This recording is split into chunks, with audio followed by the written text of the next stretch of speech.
Okay, got it. Just Okay. say okay to everything. Okay. Yes and okay. And then if you'll click participants and do click on that where it says Megan Sharp and do more. And then do B name. And that way you can put your name.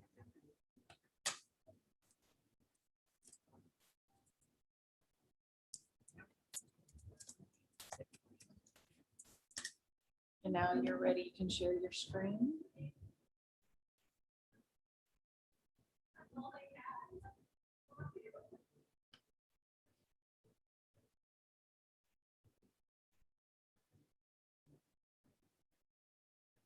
I'm trying to figure which screen.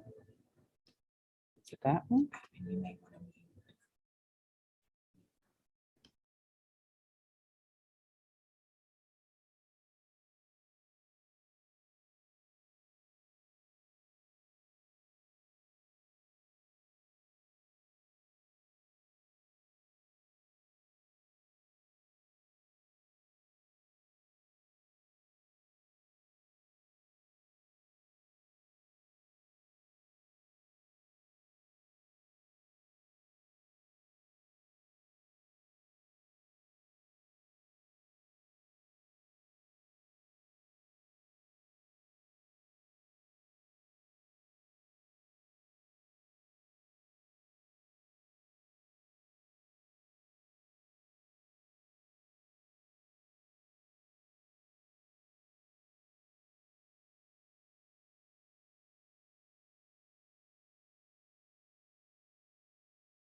Thank you.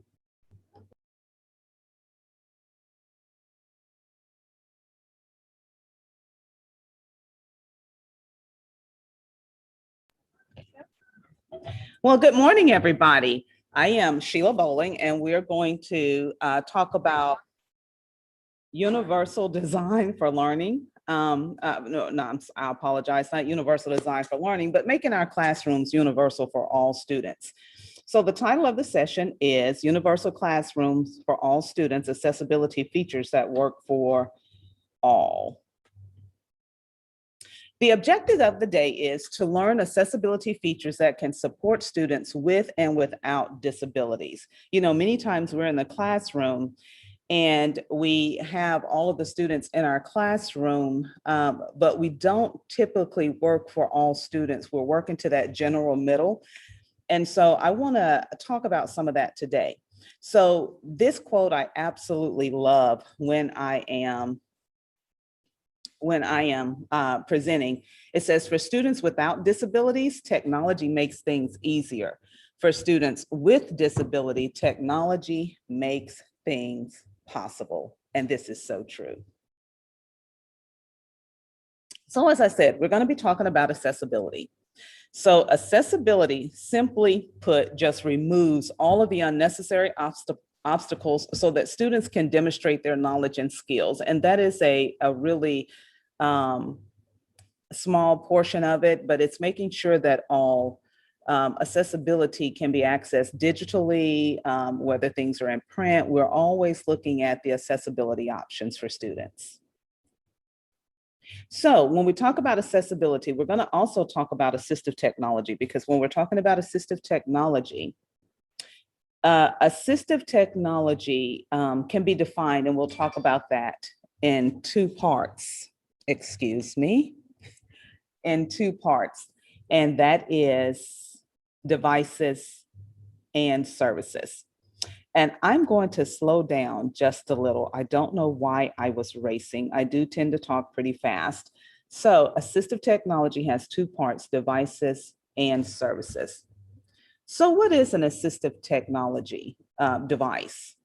Assistive technology is defined as any piece of equipment or product system, whether acquired commercially, off the shelf, modified, or customized, that is used to increase, maintain, or improve the functional capabilities of a child with a disability. Now, we are talking about children with disabilities, but I'm going to have you think outside the box how these can be used with all students. Continuing with that definition, an assistive technology device does not include medically implanted devices or the replacement of such a device. And with those devices, we have things like a cochlear implant or shunts or any of those things. We don't deal with those, but we do deal with the replacement of batteries so that the students can have FAPE. And FAPE is free and appropriate public education. So an assistive technology service, that is any service that directly assists an individual with a disability in the selection, acquisition, or use of an assistive technology device. So as I said a few seconds ago, we're going to think outside of the box. We're going to go into the accessibility options that are built into all the different operating systems, such as Windows, iOS, and the Android devices. We're going to look at those, and we're going to think outside of the box about how these accessibility options for students with disabilities can be used for students without. So if you look at accessibility options in your whatever device you're using, if you look at those accessibility options, you will see vision and hearing and interacting with the computer. You'll have all these different devices. The first one we're going to start with is vision. So if you look to the left of the slide, you will see where it has home and setting. I'm talking about Windows now, so we're going to look at ease of access when you're trying to get into those accessibility options. And as I said, we're going to look at these options for students with and without disabilities. As you know, we've just come through the pandemic, and you can see that I have already changed my background, and my background is Black, and that is just on my regular computer. It is not blue. It does not glare at me.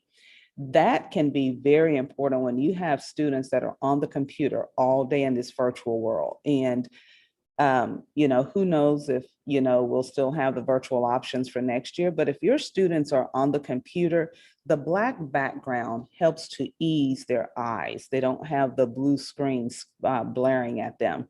Now, so having said that, let's talk about the first part of the accessibility, and that is the display. how is your display going to look on the screen?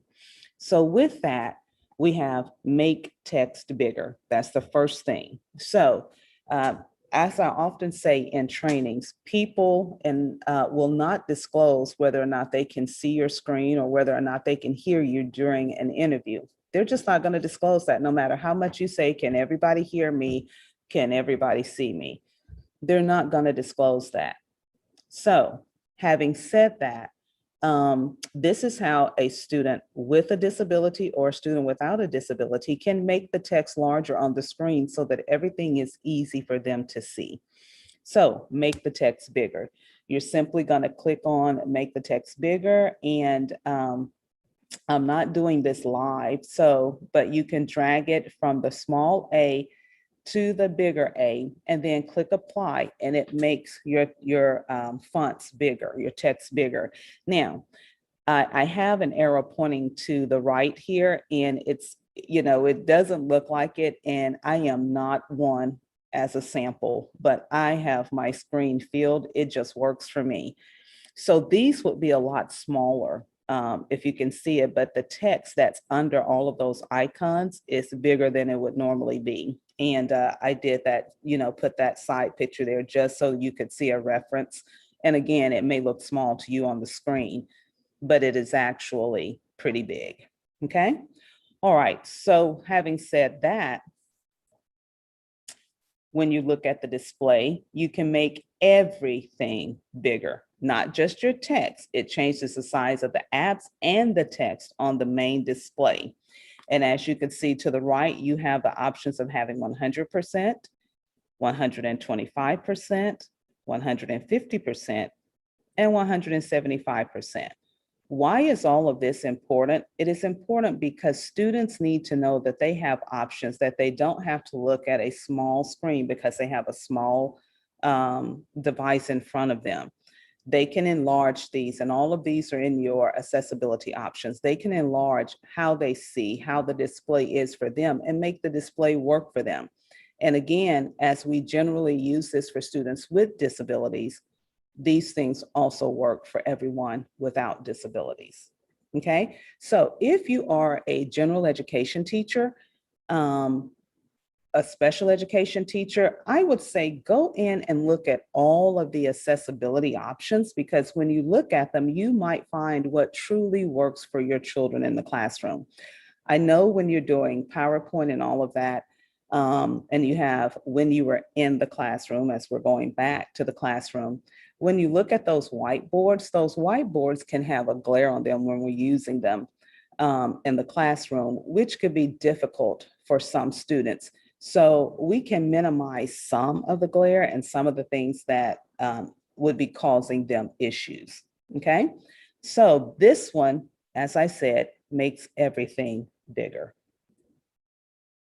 Show display background image. And now you could see what I was talking about when I said my screen is filled, and you don't want your desktop screen filled like this, but mine is. So with the display, and children who have issues, I apologize for that, I moved that.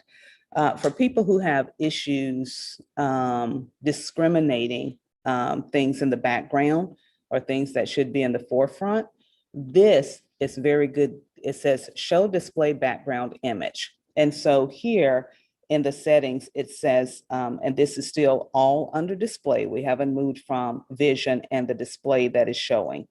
As you can see with the picture that has the rock, the picture that's in the middle, it says desktop background image on, and that's with the image on. And you can see how difficult that would be to discriminate and to find the icon that you're looking for. All right, but then we have over to the right, it says desktop background image off.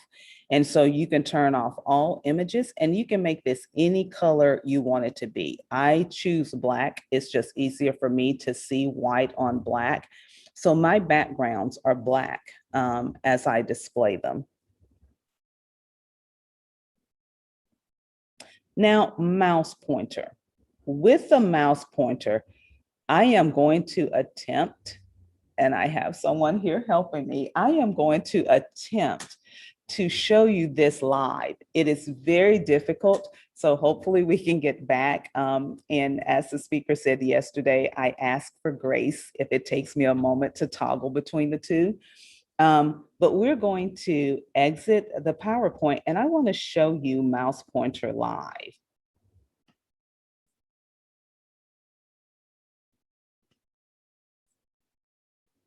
All right, so having said that, we're going to go to ease of access.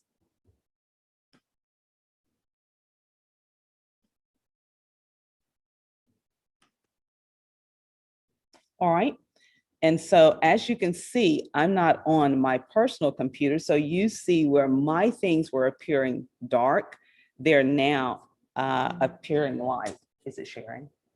Oh, it's sharing. Okay, all right. So I'm going to show you the mouse pointer. With the mouse pointer, as you can see, you can change the size of the mouse.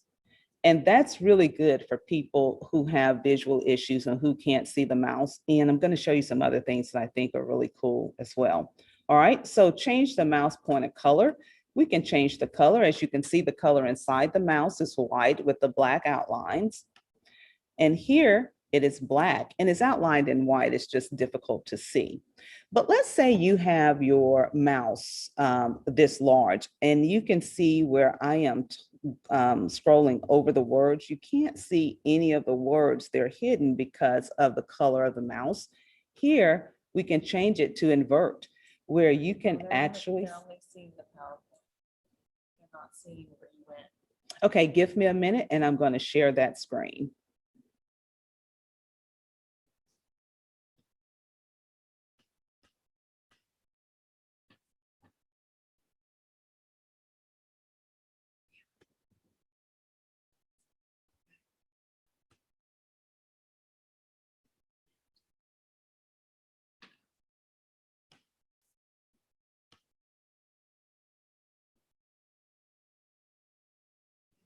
Okay, if you can see the screen now, let me know. Okay, so now you can see the screen. So I'll start back over and thank you for being gracious to me. So again, this is under the vision section of the ease of access and it's mouse pointer. And the reason you want to change the mouse size is because some people can see it and some people cannot. All right, so we're going to increase the size of the mouse and I'm going to make it the largest size just so you can see. We're going to go back. This is what the mouse, the pointer generally looks like. It's white with black outlining. And if you would like, as we are doing the presentation, if you would like to follow along on your computer, that's okay, because I want you to actually look at all of these accessibility options. I want you to look at all of the accessibility options so that we can play back and forth. And you know what? Since I have someone here helping me, I think I might play back and forth because I think it's just fun to do it that way. So I'm going to try to keep abreast of the time so I don't get lost in all of this, telling you all of this. All right. So the mouse, the pointer now is white with a black outline. And it's whatever works for the student. And I've just switched it to black with a white outline. As I said, it's harder to see that white outline. And the size that I have the mouse, as you can see now on the screen, I am actually moving it over letters, but it's hard to see what you're looking for because you can't see through the pointer. So what we're going to do now is we are going to change it to opaque so that you can actually see through the mouse. Now, here is something, and we love our color. So we can change it to the color we want, and you have all of these different color options here, and it's whatever suits your fancy. If you want to pick a custom pointer, you can do that. And let's scroll on down here. All right. And then it says change touch feedback. So you can change all of those things. So I think today I'm a little more comfortable being interactive. So I'm going to do that. And I'm going to go back and show you some things quickly on display, but I'm going to make my mouse smaller again. It's just easier for me to use because that's what I'm used to. So I'm just going to make it smaller again. So I don't know if you could tell me in the chat what systems you're using, whether you're using Windows-based, and they're all in there. It's under ease of access on Windows. It's under accessibilities if you're using the iOS. Android, I'm not so sure, and I apologize for what it's called. But if you're looking at that, you all have those accessibility options. So having said that, the only thing I'm displaying right now, because it's the device I'm using, is Windows. And so we're looking at all of the display options in Windows. So let's go back to display. Since I have the option of playing with the device, we have the small, making the text bigger. Here, you can make your sample text larger. And this sample box is showing you the size that your text will appear once you hit apply. Now, I'm not going to hit apply because then I have to go back and unapply it. You don't have to do that. You just, whatever you switch it to, you just click apply and it happens. Make everything bigger. As I said, all of these are under the same option here. So make everything bigger. There are your options. And this one is only showing 125, but you have the option of making it more than bigger than 125. Now, obviously, you don't want to make your icons and everything too big because your screen is small. Unless you have 2 or 3 monitors set up on your screen, you don't want to make it too big because it's going to be very difficult to see there. Okay. All right. So now text cursor. And I'm going to go through this live and then I'll just have to scroll through the PowerPoint. With the text cursor, students, as I said, that have issues seeing, they won't always tell you, but I don't know if you're like me, and I will say this, I won't say I'm old. I will never say I'm old. I will just say that I have been in the field for 31 years. So I'm going to say, sometimes when you're doing documents, you can lose where that cursor is. And students with visual issues definitely can lose where the cursor is. And so having said that, you can make their text cursor bigger and you can change the colors. So we're just going to play with that just a little bit, okay? So I'm going to, if you can follow me, we're going to turn that on. All right. And if you have that turned on, you can see where you can make the cursor smaller. And you don't want to do that, or you can make it larger. Now, the cursor is going to blink once we actually go to a document. However, I don't have a document pulled up, but the black part of the cursor will blink and it will be thick as well. And again, you will have your 2 colors that are outlining your cursor there. So it shows you exactly where it is. And again, you can change those colors to be whatever suits your fancy, and you can pick a custom color. Okay. Now, it also has where we can change the text cursor appearance. And so here, this dictates the thickness that I spoke of earlier. And if I toggle to a document, you would see where that cursor would be really thick and you could actually see where you are in that document. Now, for general ed students with no visual issues, that's not going to be an issue, or generally shouldn't be an issue, but there will be some students. So if you're a general education teacher, I would say go ahead and expose yourself and expose your students to all of these options because they may be able to help the student in ways that they don't know. Okay. All right. So that's the text cursor. I'm going to turn that off. And notice my pointer is still purple because I did not switch it back, or pink, however your display is showing it, because I didn't switch it back. So it's going to stay that color. All right. This is the big one. and I absolutely love magnifier. Okay, so as we are looking at magnifier, this one can help people with visual impairments.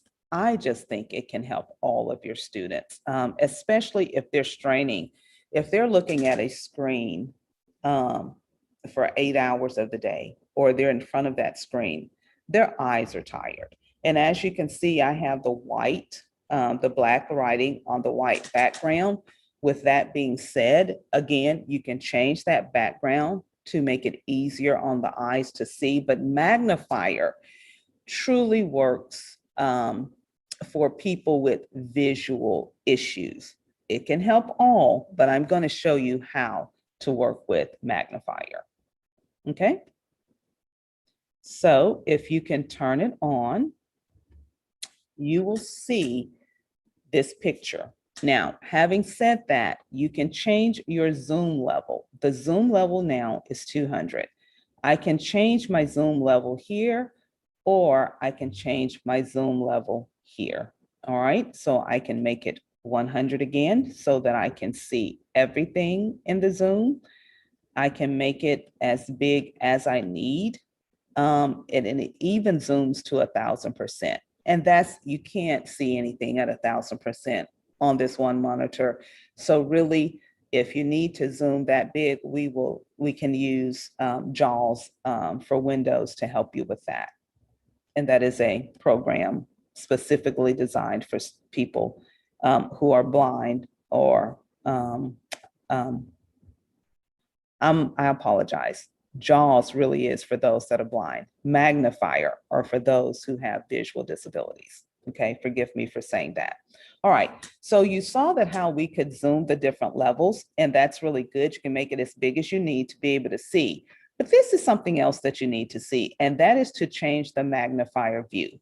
And if you're changing the magnifier view, you can have the docked view, the full screen view, or the lens view. Now this one opened up in the full screen view. I'm going to show you what the docked view appears, how it looks. Now with the docked view, it's just what it says. It has a dock at the top that follows my cursor. And so I've made that 100%. I'm going to increase that to 200%. So whatever I scroll over or scroll against, it makes my text larger and I can see it, and it's at that top portion of the screen, which is docked. When it opened up in full screen view, the entire screen is magnified. So everything is now bigger. So I can't see what the full screen looks like. I can only see what's in the view of the full screen according to the zoom size that I have chosen. And then the lens. So when you go to lens can be a little tricky because it's going to follow your cursor. And as it follows your cursor, here it says choose a view. So you have wherever that cursor is, it's only magnifying that small portion of where that cursor is. It's not magnifying, it's not in the docked view, it's not in full screen, it's only magnifying. So if you need to see something that's really, really small, but you only need to see that small portion, the lens view will help you. Now, here's the tricky part, is getting back to the view and getting back to what you need. So with magnifier, remember with magnifier, you turn on and you turn off, and you can have the magnifier follow the mouse pointer, the keyboard focus, the text cursor, or the narrator cursor. And we're going to talk about some other things like that in just a few minutes, but I'm going to go ahead and turn magnifier off.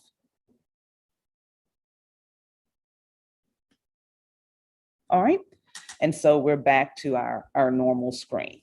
So having said that, let's go to color filters. Color filters are absolutely key to some people who have not just visual issues, but those that are colorblind. they can invert the screen so that they can see the screen with their color blindness. So we're going to turn the filter on. All right. And with the filter on, it has grayscales, as you can see. But when I hit invert, it's going to invert this display.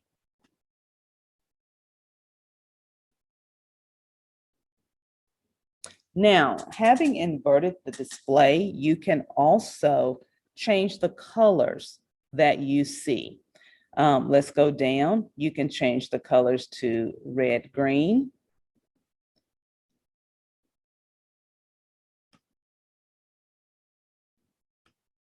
blue, yellow, and you can also change the colors here on the wheel. So you have a wheel display and you can change all of those colors.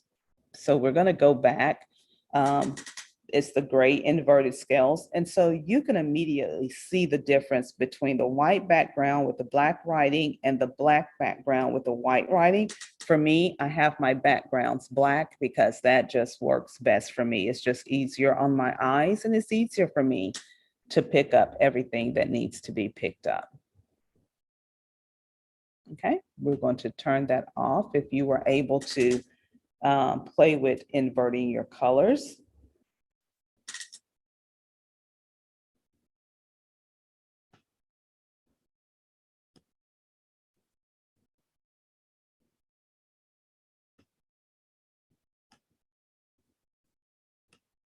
All right, so let's go to high contrast.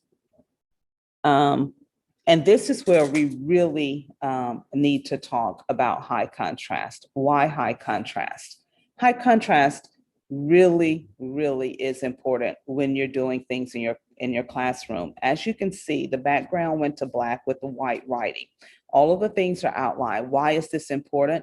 Because if you have someone who's visually impaired, then they need as much contrast as possible. And this one is a pet peeve of mine. So I'm going to ask you to follow me on this one. If you are doing PowerPoints in the classroom, if you are presenting anywhere, make sure that there is high contrast. I remember going to a training and the PowerPoint that the person used was really, really good, meaning she had great information, but she had a purple background with black writing.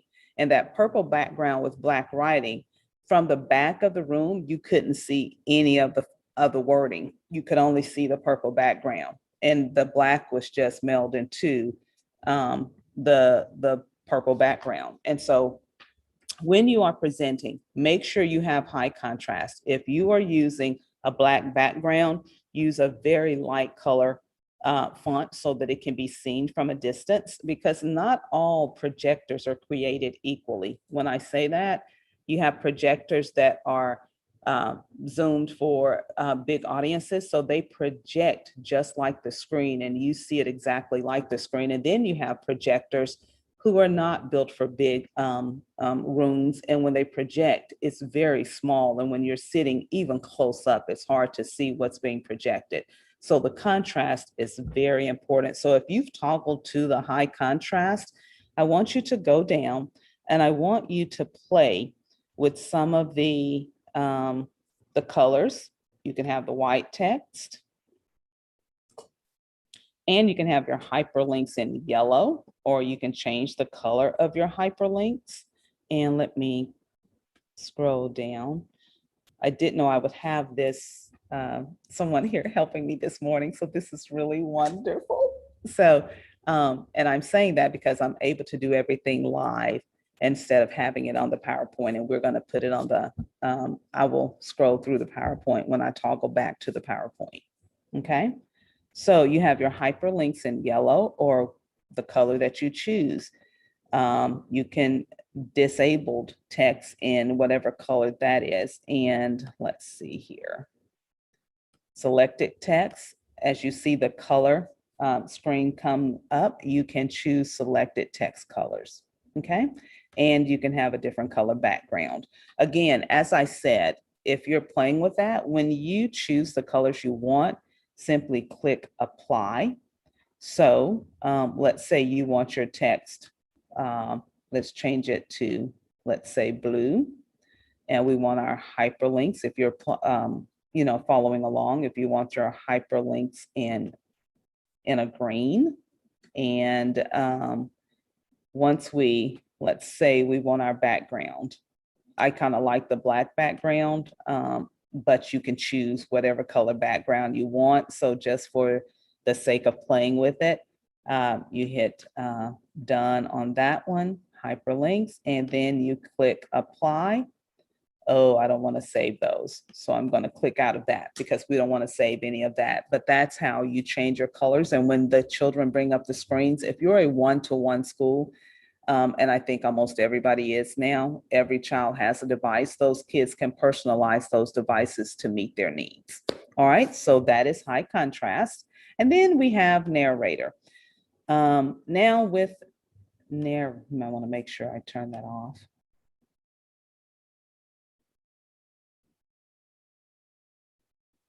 Okay, and now we have narrator. As we look at narrator truly is built for people who are blind, because with narrator is a screen reader.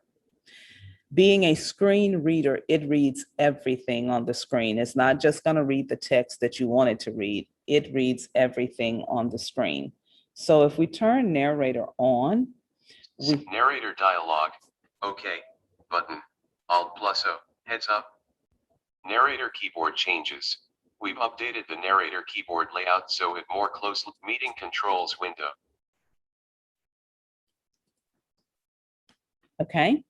Now I wanted you to see that. I'm going to turn narrator off, but narrator reads everything that's on the screen. So if you're only wanting it to read a portion of the screen, I'm going to show you some things for that later, but that's what narrator does. Okay. All right. So I am going to toggle back to, you have these other options here, but I will talk about those in the actual presentation. You have audio and you have closed captioning. And I am so sorry because I'm not actually on my computer. So I'm going to go back in and I'm going to enable closed captioning while I talk to you on the PowerPoint, because that is another fabulous tool to use with students in the classroom. And we're going to talk about some other things, but here you have interactions, you have speech, you have the keyboard interaction, the mouse interaction, and eye control. So I'm going to stop sharing this screen and I am going to go back to the PowerPoint.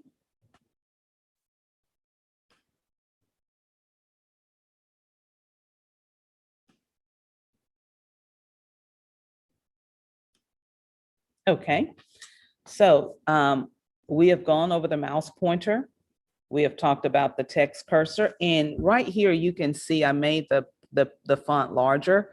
But having said that, my little black blinker is not showing there, but that's okay. All right, we've seen the docked view, the full screen view. We've looked at the lens view on the magnifier. We've looked at narrator, the high contrast. And as you can see here, when you pick your contrast, it changes everything. If you can look at my tabs at the top of Windows of the document here, you notice everything is inverted the way I asked it to be inverted. So this is how that view would look. And I would not recommend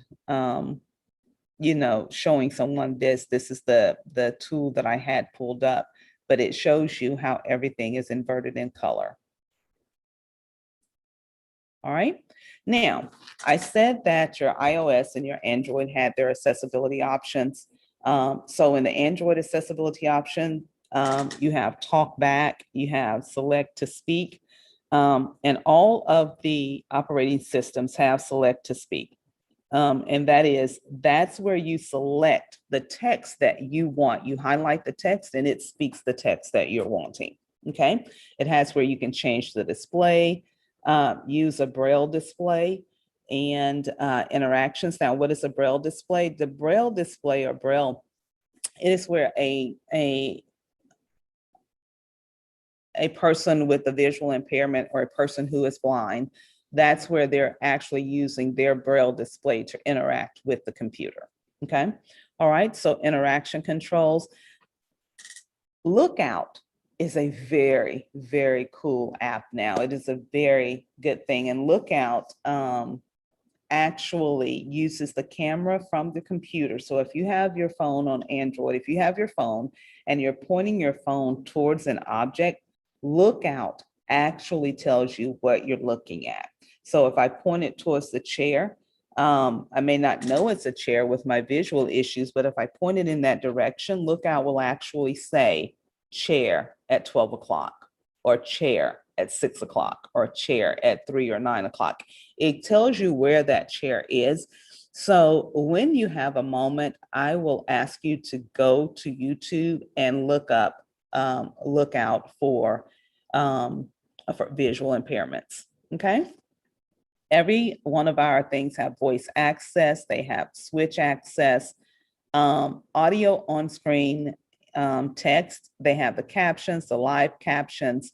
And I said I was going to enable that so that you can see that, but I don't know that I have time right now.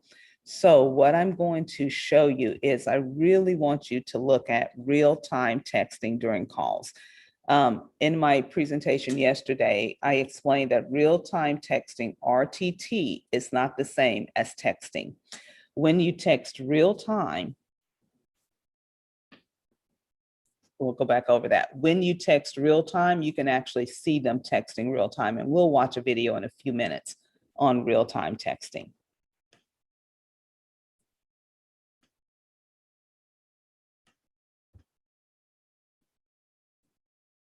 Now, iOS accessibility options. iOS accessibility options have the same options that we've looked at in Windows and we just talked about with the Android operating system. It has voiceover, zoom, magnifier. And if you have not looked at magnifier, go to YouTube and look at some of the how magnifier now works with iOS. It is, if you've had the latest updates, it comes on your with the latest updates, but magnifier is absolutely wonderful. You can hold your camera screen over anything and it magnifies it immediately.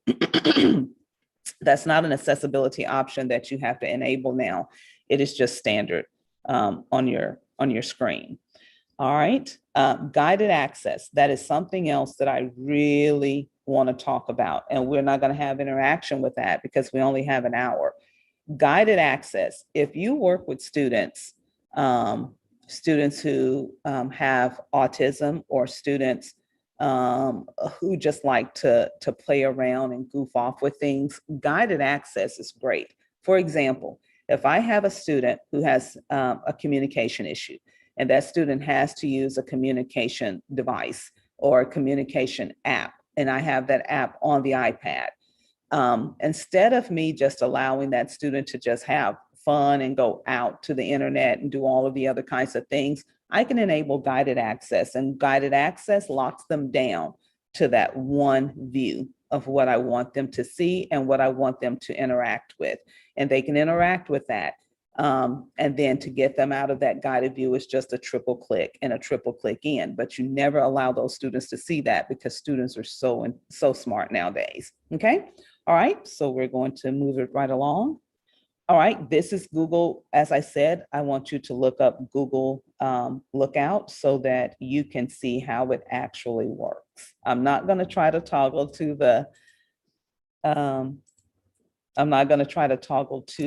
actual video, but this video I do want you to see. When I said, the title says Universal Classrooms for All, when we're looking at Universal Classrooms for All, we are looking just that, for all. And so what I want you to see is described and captioned media. If you are someone who shows videos in your classrooms a lot, then you need to make sure that all students have access to that video. And what do I mean by that? That all students can understand the video. So if you have a student who's blind that's in your AP class, that student is probably using all of the assistive technology that he or she needs to interact. But when you show videos, you can leave them out because they can't see the video. So what you need to do is have the video described.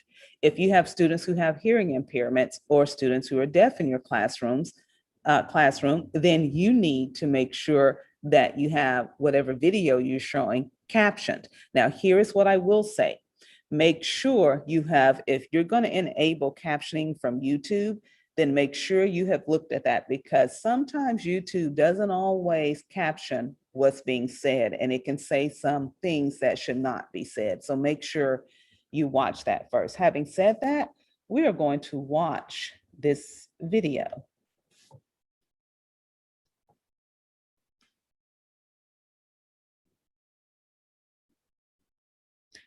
I don't think they can see that because I'm going to have to toggle to that. Just a minute. Just hit stop share. Okay. Share screen. And then pick which view you want them to see. No, that's my PowerPoint. Stop share.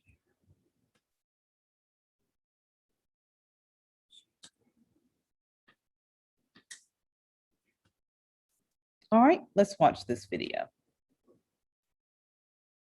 This is a video that is described and captioned.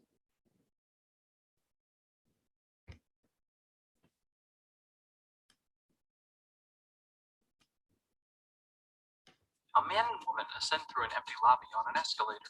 Dressed in professional business attire, they stand silently on the moving platform as it conducts them upward. With an abrupt crash, the escalator stops. That's not good. This already late. Somebody will come. Anybody out there? Do you have a phone? The man pats his pockets. No. Sorry. His gaze sweeps over the empty lobby. Somebody! Hello? There are two people stuck on an escalator and we need help. Now, would somebody please do something? Help! I don't believe this. You gotta be kidding me. Well, enough left to do. The pair stand motionless on the escalator. Later, another man in blue coveralls approaches a working escalator 2 floors below. He carries a brown case and calls up to the man now slumped on one of the escalator stairs. Hello?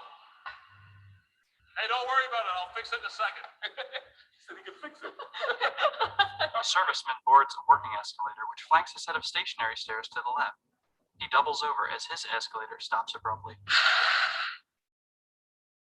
The serviceman below and the man and woman above exchange blank glances. The description and captioning of Stuck on an Escalator was provided by the Described and Captioned Media Program. Learn more about accessible media at www.dcmp.org.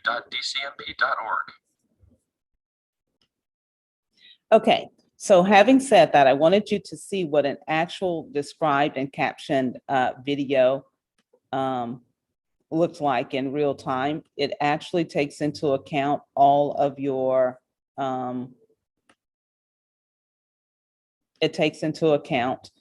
students who are blind and students who are visually impaired. Okay, so some visual supports. We just saw the described and captioned media.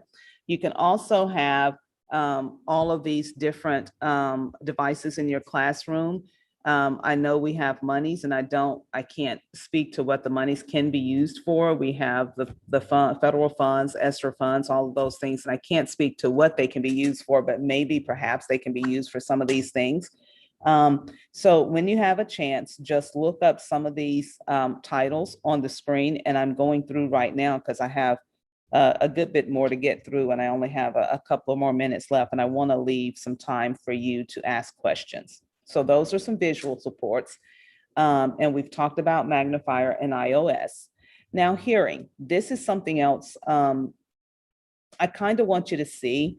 We have just a few minutes, so I'm going to go ahead and let you see this video as well. Why? Because it sets up how students with hearing impairments or deaf students feel in a classroom when there, and this should never be the case, when there is no interpreter. So let's look at this.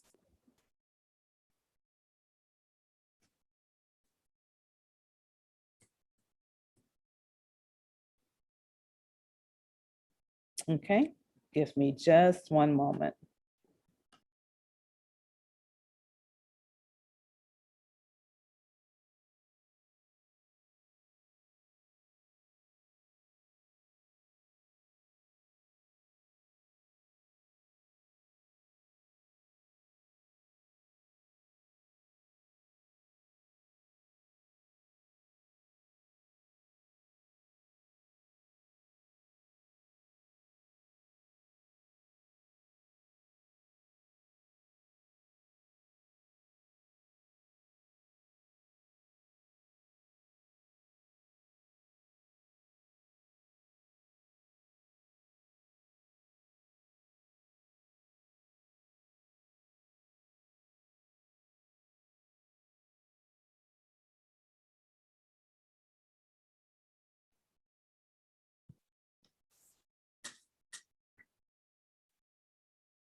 Let's watch the video.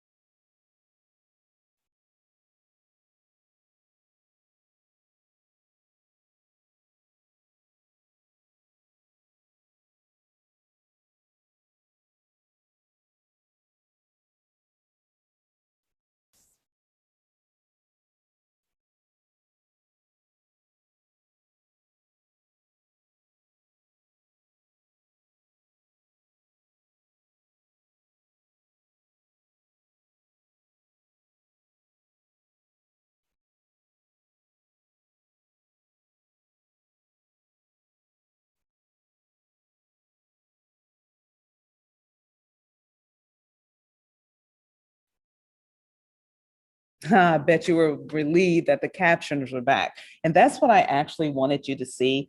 I wanted you to see how a student would feel in a classroom if they didn't have an interpreter and he was actually you were talking and he could not read anything that you were saying. And that's why captions, if you have students that are in your classroom, those captions are going to be great to use. And now this is RTT TTY. And I'm not going to go over this because we really don't have time to show it, but I'm going to give you an opportunity to write this down since I've not uploaded the video. I want you to write RTT/TTY. RTT is real-time text. TTY is teletype. These are going to be extremely important for people who have who have hearing disabilities. Okay. And I want you, if you type that in, you will pull that up on YouTube and it will show you exactly what you need. Captioning and subtitles, again, are very good to use. And you can enable those in PowerPoint, and I don't have those enabled right now, or you could see everything I'm saying displayed across the screen. So I want to talk about some other things that we're going to use. Remember earlier I said narrator will speak the entire screen, but all of your accessibility features have a text-to-speech option now, where you can highlight the text that you want spoken and they can actually see that. Natural Reader highlights the text. These are all now internet-based. This is an internet-based tool called Natural Reader. And if I have some time left at the end, and I'm getting very close to that, I will, I can go back and show some of the videos, but Natural Reader reads the text that's on the screen for students, and that is very good. And I'm gonna not show this video. Another one I want to talk about, and this one has been around for years, but not many people have heard about it. It's called Rewordify. Rewordify, again, is internet-based. Rewordify.com. You go to that and you can highlight any text or books, and it can turn anything that you upload into it. It can make it easier to read. So you can go from frustration, like don't let an obtruse lexicon heighten your trepidation. Rewordify.com can assuage your anxiety. Now, that simply means, and what the kids will see once you change that, is don't let a difficult and confusing word list increase your fear and nervousness. Rewordify.com can calm your fear and stress. There are so many options in Rewordify. For example, if you want to rewordify an entire link, you're sending this child to a link outside of the link that they're looking at, it rewordifies that entire link. So go in, look up Rewordify, and it is something that students, again, can use. Like I said, we're in the virtual world now, and they will need those things because you won't be able to help them individually like you can in the classroom. Tween Tribune. Tween Tribune is another one that's been out for years. I absolutely love it because it's going to change whatever article you choose or whatever the student has to read. It changes it to the grade level that the student can understand it. And so that is really good, or the lexicon level, like the next one I am about to show you. I'm sorry, I keep, all right. So Newsletter. Newsletter is another one. And as you can look over here to the left, it has the different lexile levels that you can change those levels so that the student can understand. They're all reading the same article, they're just on different lexile levels, different reading levels, so that that student can understand it on his or her level. All right, so how to block ads in Safari and on the iPhone. I wanted to show you that, but guess what? There are so many options out there now where you can block ads. You can block them in things that you download, like Word documents. If you're printing something from the internet, you can actually hide all of those. And so this is something that's really, really good for all students because we know inappropriate things pop up at all times. Okay, writing. Now, writing, there are two different kinds of writing difficulties that students can have in the classroom. One is the physical aspect of actually holding a pen or pencil and actually typing on the keyboard. Those are the physical and mechanics of writing. But one of the biggest issues that I've seen with students when I was doing assistive technology evaluations is that students have issues with expressive writing expressively. And when I say that, it's very difficult for them to get their thoughts from their head to the paper. And with that, Don Johnston I'm going to assume this was about 20 years ago because I know I've been out there. It's been out there since I've been here. He has what is called Co-Writer. Co-Writer is now word prediction software. And that is on everything we use nowadays. When you type, it's trying to predict what you're saying. Predictive writing is out there everywhere now. So with Word, you have predictive writing, and that's an app that you can put on the iPad or whatever the one-to-one device is that your students are using in the classroom. Everything is trying to predict what you're writing. And that is so key for students who have written expression issues. If they can think it and orally say it, then we need to use that strength of theirs to get them to write. And that's just simply clicking a microphone, adding it to your computer, and having them dictate. All right, so these are some more writing supports and I will upload this so you can have an opportunity to look at all of these things. Because I don't actually have the time to go over them, but audio notes is one of my favorites. And I tell you why audio notes is one of my favorites is because I carry my phone with me everywhere I go. Audio notes are on my phone. And so I am recording. If it's something I need to know, a lecture, I am recording and writing at the same time. And it actually times it so that I can go back and touch that time. And that time will take me right back to that spot in any recording I have, just like with the Live Scribe pen. Okay. And these are some different writing supports if your students have issues with the physical aspects of writing. And if they do, then you can look to your occupational therapist for help or your assistive technology specialist for help.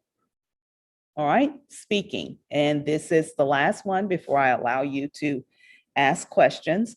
Communication supports. This is really good when you have those students who may not have a cognitive disability, but they have issues speaking.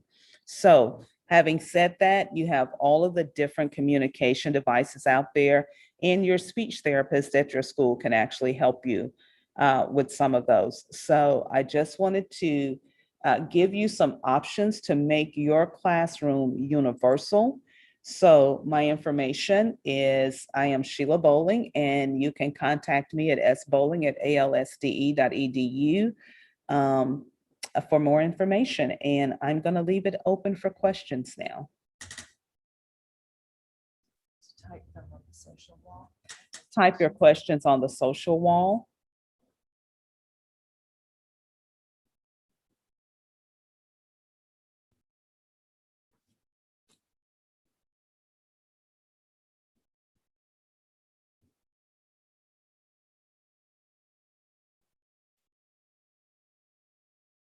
Leslie Payton said she's using Windows. Oh, great. Somebody else said they really like the Google Outlook video. Yeah, it's wonderful.